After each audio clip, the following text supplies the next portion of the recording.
You living the dream? I am. What's going on?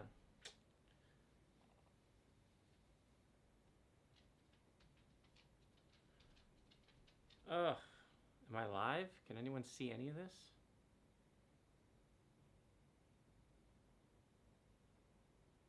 I am live. But no, nobody's talking to me yet. Oh, it is Friday. What's going on? I'm here to answer questions like, what is this collage behind me? You know, why am I wearing a high school? Why am I wearing a shirt promoting my high school? I don't know. It's Friday. Leave me alone. You know what? If you had a favorite team or favorite high school, whether it be college or professional, I don't care. You should wear that shirt on a Friday. That's all I'm saying. Um, so we have one person watching. That's cool. What is going on? Friday. I just did the. I don't like to let the cat out the bag, but I'll be on AM 560 tonight. But we just did the interview, so it's recorded, and then it'll be tape delayed later on because I think they know me and they were afraid I was going to say something inappropriate. No, I'm just kidding. I think during the quarantine they're actually doing a lot of tape segments and just smashing them together just because, well, I don't know if anyone can actually go to the studio these days. So um, that's my good friend Steve Cortez. Funny thing about Steve, he went to Marian Catholic, the other MC on the south side, Chicago Heights, and I don't know. I know he went to Georgetown. I don't know if he played football for them, but I know he played for Marion. He's a good guy. He's got his own radio show. You might see him on CNN, Fox News. He's one of those big political pundits. He likes to talk. Not unlike me, who's doing. I'm talking to a completely empty room, staring at a camera, hoping people will see. When I look down like this, I'm actually looking at my phone, hoping somebody might ask me a question, and I haven't seen it yet. So, Pat Lynch, how you doing, buddy? Good to see you, my friend. Where haven't you been to the workouts, Pat? I mean, if you have a phone, then you can stream from CoachPotts.com. We could work out in the morning together. 6:30 a.m. Tuesday through Friday, noon Monday through Friday. That's the new schedule. So that's the question I want to kind of answer for everybody. Some of the updates with CoachPotts.com. I'm still learning how to do the website. So I do have a newsletter. It is going out. It's nothing pretty just yet, but I guarantee we're going to have exercise, like exercise explanations, exercise tips, fitness tips, nutrition recipes. If you saw my last Facebook Live, it was me making the mean green juicy drink with my juicer. I plan to do a lot more stuff. I'm actually making a steak tonight because it's Friday. Did I mention that? And I might film that. We'll see how it goes. But in short, I like to make my steaks these days in the cast iron skillet because I'm not using the grill. And I sear it on both sides, toss it in the oven, try to get it to a medium rare. Usually ends up medium, but I always let it rest. That's the one thing I learned about steaks and just kind of meat in general, but definitely steaks is that you definitely want to let them rest, let that blood come out. It tastes much better. It continues to cook. I always thought like the steak would get cold if I let it rest as soon as it got out. It doesn't, but I do wrap it up with tin foil and gratuitously use salt and pepper as soon as right before I put it. Well, actually, I let it rest. This is what I do, folks. I take it out of the fridge, all right, and I make sure it's at least room temperature. Put a lot of salt and pepper on it and just let it sit for about an hour. The salt draws the moisture out of it. Then when I'm ready to cook it, sear it on both sides, toss it in the oven, usually at a high heat.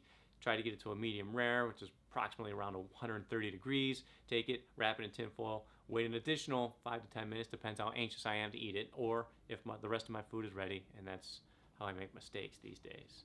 So, trying not to eat as much meat as I can. Hey, Lou's watching, man. What's happening, buddy? Tony Minadero's back in the house.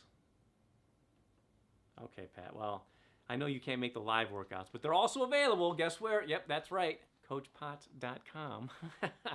I'm posting all of the workouts that I'm doing live under past events. So if you do want to check those out and you can't make it to the 6:30 a.m. or the noon class, you're more than welcome to do that too. And it tells me who is watching. So like today's workout I posted, as of 3 o'clock this afternoon, 0 views. But we'll give it time. Maybe the weekend you guys can get your workouts in. What else is going on in terms of the world of Coach Potts? Offering my services as well, trying to expand. We'll get more into specifics as I go along, but I do have the capabilities, and I have been doing virtual training for a while now, so that's a service I'm throwing out there. In other words, if you have some dumbbells or kettlebells or just resistance bands at home and you're looking for a routine, just some sort of routine, not just something to follow along with on the internet, that's what I do. I put that kind of stuff together. And one thing, don't let it scare you, but I've been purchasing Bluetooth scales for my clients. So all they have to do is weigh in at home, and I can actually monitor on my phone. I get a little update every morning, tells me how much they weigh. So, and I'll be like, "What do you mean you didn't weigh in, Pat Lynch? Were you out last night? Did you not? You just forgot to weigh in, did you, Pat Lynch?" Okay, you know what I'm saying. I like to give my clients a hard time, but I love each and every one of them. So, Tony Minadero, man. Are you going to roast me like last time? Please do, because there's no one here, and I'm not doing anything else. I'm just staring at the camera, waiting for your snarky comments. What about this whole virus thing? You guys hear anything about that? I don't know. All we know is they seem to have like this week or 2 week like turnarounds. Like I think it's still like Chicago public schools are slated to open April 21st. And I'm just expressing opinions here. I don't know anything. I don't have any inside tracks. I think it's going to go at least till May. Could go beyond that though. So it really depends on if people are following the quarantine. You know, if the numbers are starting to. It really depends on the strain that they're putting on the healthcare system, in my opinion. But I'm not a doctor, and I'm not in politics either, so I don't know how any of this stuff works. All I do know, I'm not a gypsy either. I can't see into the future. I had a crystal ball around here somewhere, but I just can't seem to find it. But I am a fitness guru. So if you want to know what you can do during the quarantine to stay in shape, well, then I'm your guy. So, Joe O'Connor, okay, good to see you. Hilka's in the house. Did you move to Valparaiso? Brian Gray, all the way from Seattle, I'm assuming. Good to see everyone here. I know, let's be honest, folks, we never hang out in real life, so let's take advantage of the time we're actually forced to hang out together, even though it is virtual. So, yeah, this is my office area. I put up this sexy background a while ago. I just never used it for anything, but then again, there was no global pandemic for me to film or reason to film a Facebook Live chat. But in case you forgot, I'm here to answer questions, health-related, fitness-related, nutrition-related. What am I doing? I'm not going to lie, but I've been quote-unquote practicing some intermittent fasting. Let's just go off on a tangent here because I don't have any questions just yet. Is there any value to intermittent fasting? Absolutely. The reason I believe that intermittent fasting works, and it's just my opinion and stuff, is that the body has an inability to repair itself, and all it needs is rest. And so once we start digesting food, the digestive process takes, who knows, from when it becomes food to when it actually leaves our body.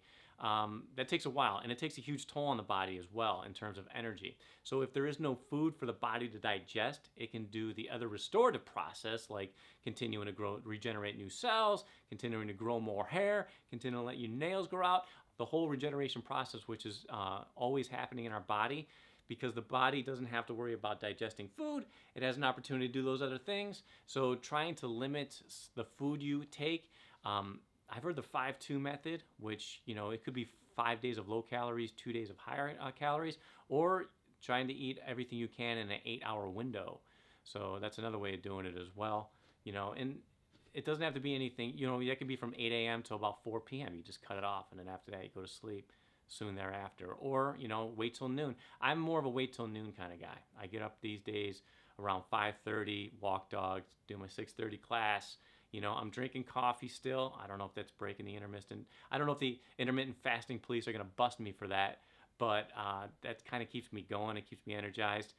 Teach another class at noon, and then usually walk the dogs at 11. Is this TMI? And then after that, I'll have my first meal, and I'll try to have my second meal before 8 p.m. And then after that, go to sleep. So I do eat, you know, like tonight, gonna have steak. Can't wait. But I'm not really worried too much about the calories these days, although I would like to shed some lbs. I don't know if you can see that, but it's honestly, from a health standpoint, I think that intermittent fasting, there is some value to it. I also think there's some value to 6 small meals throughout the day too, but it really depends on what your fitness goals are and honestly what works for you. Okay, so I got some people in the house. We just don't have anybody asking any questions. We're up to three people. I don't know who you three are, but thank you so much for sticking around. I honestly don't want to take too much of your time, so we'll probably wrap it up in the next couple minutes here. But I'm your guy. I try to make it as simple as possible. My name is Andy. If you go to andy@coachpots.com, you can send me an email. It is Facebook. You can hit me up via Messenger. You could wait for these live Q&As to ask some questions, or if you're too embarrassed, just send me a message. One of those two ways, probably the easiest way to get a hold of me. And I'm brand new, like literally as of a couple hours ago, on Instagram. It's Coach Potts1, the number 1. So I think that's at Coach Potts1. I don't know if Instagram's like that or hashtag. As you can tell by the gray in my beard, Instagram's kind of a young man's game. I don't exactly know how this whole social media thing. I'm working on it, folks. But and I love to just stay in touch with people. Let's be honest, man. I'm not going anywhere anytime soon. So I do spend at least anywhere between 1 and 3 hours just kind of chatting it up with friends. Marco Polo is the new app I've been using to send video messages. So if you haven't checked that out, it's just an easier way. Rather than calling them and having to answer a FaceTime, you just send the video message. It's pretty seamless. The interface is super easy. So I'm on Marco Polo. You want to send me a video message? Do that too. I'm also doing that with clients too. So when they ask me, hey, what exactly is a Zerker squat? I can take a video of me doing that exercise. It's very easy for me to do. So Greg Foreman is there. Good to see you, my friend. Yeah, we got 5 people, man. I know 5 people doesn't seem like a lot, but to me, you got to start somewhere. It's kind of a success thus far. Still answering questions about fitness-related topics. Told you what I'm doing in terms of my quote-unquote calorie distribution. I've been practicing a quasi-intermittent fasting, but most of that kind of is just due to the fact that I either want to work out and get straight to work, putting together newsletters, working on coachpunch.com, or part of that too is just I just kind of forget, and then all of a sudden it's noon, and that's when I start eating. So what am I doing for workouts? Mostly body weight stuff. If you see the streaming workouts, you know exactly what I do. I've been doing those 1 to 2 times a day, and right now I don't think this is the ideal time to start training for a bodybuilding competition. I think this is an ideal time to either try something new, try something if you haven't been doing anything, or at least maintain where you are. So, I'm more than happy to set you up with a bodyweight program or using any of the tools that you may have at your disposal, but you're not going to be able to go to the gym. You're probably not going to be able to go to the gym for at least a little while. I know, it hurts me too. I work at a gym, so I'm kind of bummed as well, but that doesn't mean you can't get a great workout in, so just keep that in mind. Greg, I'm living a dream, my friend. I almost called you George. I don't know. George Foreman. I just got that. Yeah, I saw Foreman. Greg, doing fine. Dad's doing well. Just talked to him yesterday. So everything's good on the home front. We're all just kind of hunkering down. Trying to figure out when I'm going to see my dad again. Probably should do that soon. But then again, I don't want to spread any disease. I don't know, man. I'm sure we're all facing the same thing, I try to see my dad at least once a month. I try to talk to him at least once a week. We typically do a little bit more than that. You know what? I'll be honest. It hasn't all been roses in my family, and we've endured a lot of difficult times, and I don't want to get into it right now. But once this coronavirus hit, he and I quickly made amends and have been talking pretty regularly since. So when we talk about nutrition and working out and stuff, that's great. But harboring resentments in terms of what it does to your mind, which inevitably will take a toll on your body, this is not the time to be making new enemies. This could potentially be the time to kind of make amends with old ones. So I'm going to leave you with that. Maybe there's someone you vehemently hate that you'll never talk to again. Hey, I have those people too.